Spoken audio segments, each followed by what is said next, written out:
হার্দিক পান্ডিয়ার ডাগআউটে বসে স্ক্রিন থেকে চোখ সরাতে পারছিলেন না। এক ওভার শেষ হল, তারপর আরেকটা, কিন্তু সামনে দাঁড়ানো ব্যাটসম্যান থামার নামই নিচ্ছিল না।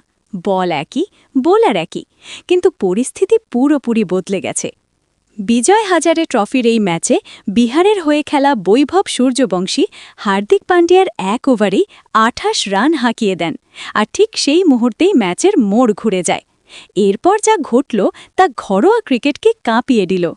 বৈভব সূর্যবংশী ২০০ রানের বিস্ফোরক ইনিংস খেলে একের পর এক বড় রেকর্ড ভেঙে দিলেন। সেই হার্দিক পান্ডিয়া যার সামনে আন্তর্জাতিক স্তরের ব্যাটসম্যানেরাও সতর্ক হয়ে খেলেন।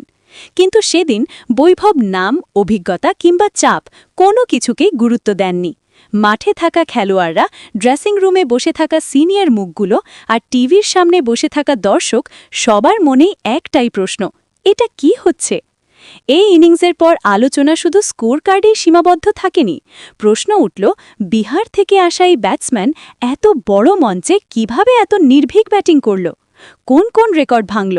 কোন পরিসংখ্যান ঘরোয়া ক্রিকেটের ইতিহাস বদলে দিল? আর কেন বৈভব সূর্যবংশীর এই ইনিংসকে এত বিশেষ বলা হচ্ছে? এসবই আমরা আপনাদের এই ভিডিওতে দেখাবো, তাই শেষ পর্যন্ত সঙ্গে থাকুন।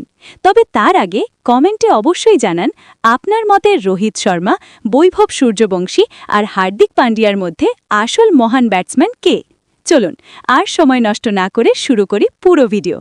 বন্ধুরা, বৈভব সূর্যবংশী ক্রিকেট দুনিয়ার এমন এক নাম যে মাত্র ১৪ বছর বয়সেই হার্দিক পান্ডিয়া ও ক্রুনাল পান্ডিয়ার মতো দুই ভাইকে হতবাক করে দিয়েছে। হ্যাঁ বন্ধুরা, হার্দিক পান্ডিয়া নিজের বোলিংয়ে বৈভব সূর্যবংশীর কাছে এক ওভারেই ২৮ রান খেয়েছেন। আর তারপর বৈভব যা করলেন তা দেখে হার্দিকও অবাক হয়ে গেলেন, মাথায় হাত দিয়ে বসে পড়লেন, চোখে জল চলে এলো। হ্যাঁ বন্ধুরা, আপনারা একদম ঠিকই শুনেছেন। আসলে বড়দা দলে ছিলেন হার্দিক পান্ডিয়া ও ক্রুনাল পান্ডিয়া, আর সামনে ব্যাট হাতে বৈভব সূর্যবংশী। বিহার ও বড়দার মধ্যে এই রোমাঞ্চকর ম্যাচ শুরু হলে বিহারের অধিনায়ক শাকিবুল গনি টস জিতে আগে ব্যাট করার সিদ্ধান্ত নেন। শাকিবুল গনি ভালোই জানতেন, একবার যদি বৈভব সূর্যবংশীর ব্যাট চলে তবে সামনে হার্দিকই থাকুন বা ক্রুনাল, থামার কোনো প্রশ্ন নেই। আর সেটাই দেখা গেল। ইনিংসের শুরুতে বিপিন সৌরভের সঙ্গে বৈভব ঝোড়ো ব্যাটিং করে দ্রুত স্কোর এগিয়ে নিয়ে যাচ্ছিলেন, কিন্তু স্কোর যখন ৭৮ রানে পৌঁছায় তখন বিপিন সৌরভ আউট হয়ে বিহার প্রথম বড় ধাক্কা খায়। ক্রুনাল পান্ডিয়া নিজের ফাঁদে ফেলে তাকে ফিরিয়ে দেন। এরপর ব্যাট করতে নামেন কুমার রজনীশ, কিন্তু তিনিও মাত্র ১০ রান করে আউট হন। তারপর শাকিবুল গনিও ৮ রান করে ফিরে যান। পুরো চাপ তখন বৈভব সূর্যবংশীর ওপর। বৈভব জানতেন, তিনি যদি টিকে থাকতে পারেন, এখানে ২০০ রান করা তার জন্য বড় কিছু নয়। সেই মানসিকতা নিয়েই তিনি খেলছিলেন। প্রথমে মাত্র ৩৪ বলে অর্ধশতক পূর্ণ করেন। অর্ধশতকের পর যেন বৈভব প্রতিটা মুহূর্ত পড়ে ফেলছিলেন। কোন বল কোথায় আসবে, কোন লাইন লেন্থে বোলার চেষ্টা করছে, হার্দিক পান্ডিয়া একজন অলরাউন্ডার হিসেবে বোলিংয়ে কী মিশ্রণ আনছেন, সবই যেন বল ছাড়ার আগেই তার জানা। এরপর মাত্র ৬৬ বলের শতক পূর্ণ করেন বৈভব সূর্যবংশী। শতকের পর তো তার ব্যাট যেন আগুন ছুটতে শুরু করে। তিনি থামার নামই নিলেন না। ৪ ছক্কার বৃষ্টিতে হার্দিকও অবাক, এই ১৪ বছরের ব্যাটসম্যান আর কত রান করবে? এই সময়ে বৈভব ঝোড়ো ব্যাটিং করে ১৭৭ রানে পৌঁছে যান এবং ২০০-র দিকে এগোতে থাকেন।